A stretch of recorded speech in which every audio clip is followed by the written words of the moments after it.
You've definitely heard the name Sir Isaac Newton. You think genius, you think gravity, you think of that apple. The story is legendary, right? But have you ever stopped to think about that first word? Sir.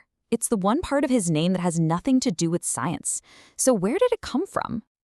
Yeah, we know the science part, but that sir, well, that comes from a totally different world. A world of queens and politics and a whole lot of power.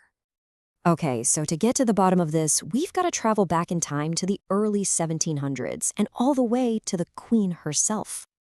The title Sir means he was knighted. Simple enough, right?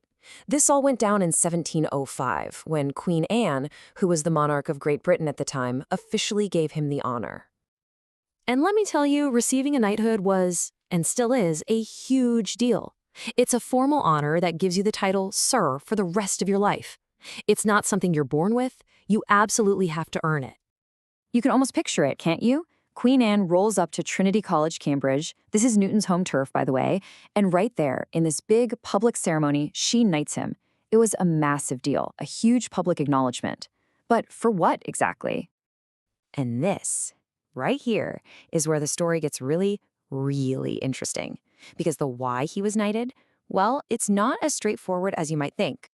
I mean, the obvious answer is his science, right? The guy basically figured out how the universe works. Laws of motion, universal gravitation. It seems like a total no-brainer. But, and this is a big but, most historians think that's not the reason at all. So, historians have a couple of leading theories. And nope, neither of them involves an apple falling from a tree. Theory number one, it was a political thank you.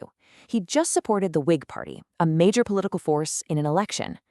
Theory number two, and this one might be the frontrunner, points to his super powerful day job as Master of the Mint.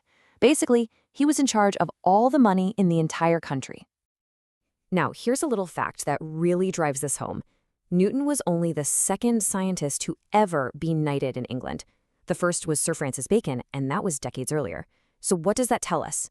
It tells us that back in the 1700s, just being a brilliant scientist wasn't enough to get you that Sir title.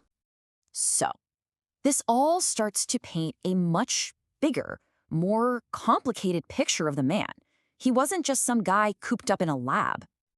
Yeah, far from being some quiet academic, Newton was a major public figure. We're talking about the president of the Royal Society, which was the top scientific organization in the country. We already know he was running the Royal Mint, a huge responsibility. And get this, he even served as a member of Parliament, twice. This guy was deep in the mix, a real player in the political and financial power circles of his time.